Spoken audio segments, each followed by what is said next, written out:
And those in Delhi today, a day after the Festival of Lights, Diwali, woke up to a thick layer of smog engulfing Delhi just hours after those celebrations ended. The festival turned into a morning of grey skies, leading to burning eyes. At 5:30 a.m. IST today, Delhi's air quality index stood at 346. Basically in the very poor category. The air that millions inhaled this morning was reportedly filled with fine particles and toxic fumes. The Supreme Court, remember, had permitted the use of only green firecrackers between 8 p.m. and 10 p.m. on Diwali night.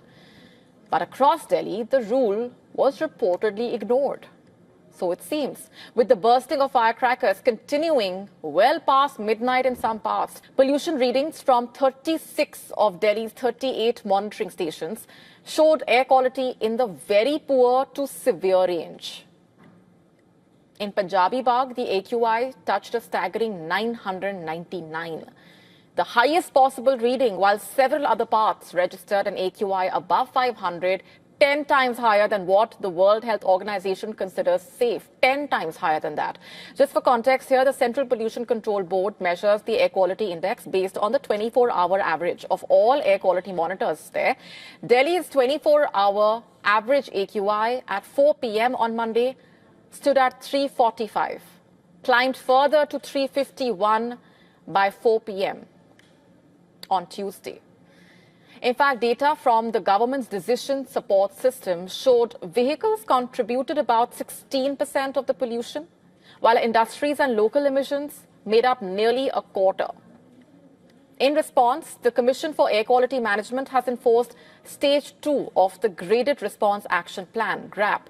Construction dust will be restricted, diesel generators will be curbed, road cleaning will be intensified. If conditions worsen, Stage 3 of the GRAP measures could be brought in, bringing in even tougher curbs to control the toxic air situation. Stage 3 is usually enforced when the air quality index exceeds 400. The festival has ended, but for Delhi, the real battle begins now. The fight and the basic right to breathe clean quality air.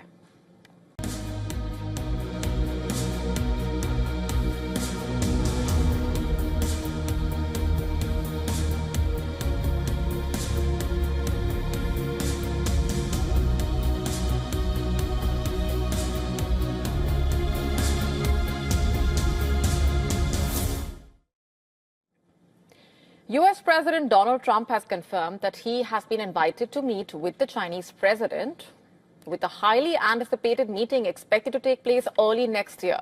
And this summit comes at a time of tense US-China relations, which have been marked by trade wars, economic competition, political struggles over global influence. In fact, the US president set a confident tone for the upcoming talks, stating that the two countries would strike a fantastic deal. But then Trump, being Trump, was in a way quick to add that if no agreement could be reached, then Beijing will have to face repercussions. Listen into what he said. I think China's been very respectful of us. They're paying tremendous amounts of money to us as in the form of tariffs. As you know, they're paying 55%. That's a lot of money. They never were paying anything over years and years and years. But they were like anybody else. A lot of countries took advantage of the U.S. They're not taking advantage anymore. No, China's paying 55% and a potential 155% come November 1st unless we make a deal. In addition to trade, the U.S. is now focused on China's dominance in the rare earth mineral sector, a strategic area where China has seen growing control in recent years. We've been telling you about this. And Trump has warned China not to play the rare earth game, as China's tightening export controls have rattled the global supply chains, particularly in the defense and semiconductor space. These minerals are essential for high-tech industries. But back in Beijing, the fourth plenary session of the 20th Central Committee of the Chinese Communist Party is underway. In fact, this meeting is expected to be a platform for major governance changes, including potential leadership renewals and new political initiatives. The Chinese president is facing increasing pressure at home, with the country's economic growth slipping to a yearly low of 4.8% in the third quarter, which is below the government's target of 5%.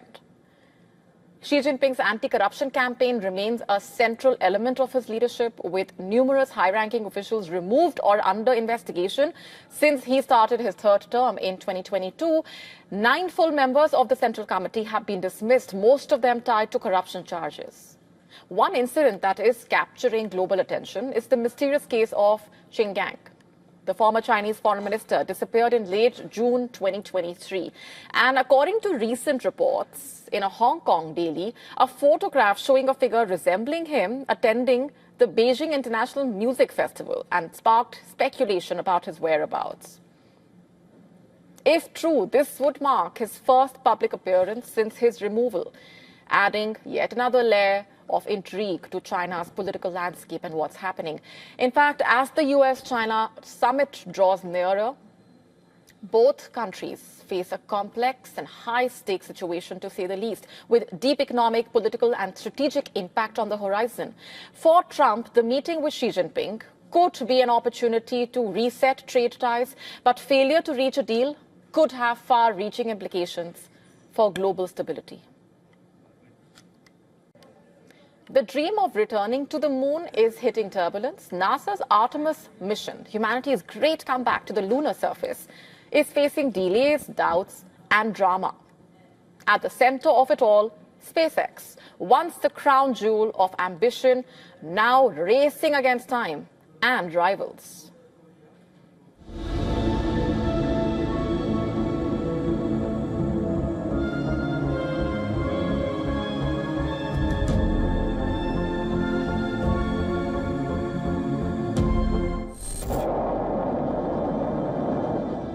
Half a century after Apollo, the moon was supposed to welcome humans again. It was meant to be NASA's grand comeback. Humanity's return to the moon after more than half a century. NASA's the Artemis 3 mission, slated to land. American astronauts on the lunar surface by 2027 now faces a new glitch.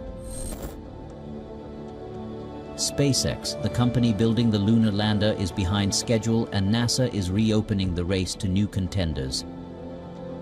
NASA is now inviting new bids for the $4.4 billion lunar lander contract, once awarded solely to SpaceX and its ambitious Starship rocket.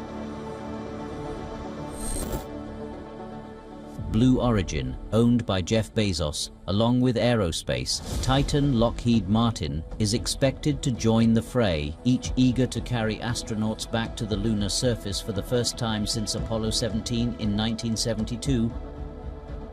NASA's officials say the goal is not to replace SpaceX, but to expand options, ensuring that no single failure delays humanity's return to the moon. But insiders suggest frustration is mounting. SpaceX's Starship system, a towering 2-stage rocket meant to ferry astronauts, has struggled with launch setbacks, explosion risks, and system integration issues. NASA's urgency is clear. The Artemis program isn't just about exploration, it's about geopolitical leadership in space. China has already ramped up its own lunar ambitions, eyeing a permanent moon base by 2030.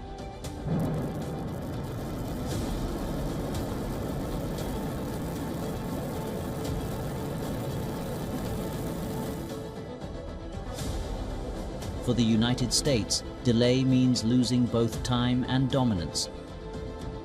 The moon, once a symbol of American triumph, is becoming a theater of competition once more. NASA's next move could redefine the future of space exploration, collaboration or confrontation, innovation or inertia. And as the agency reopens the door, one question lingers.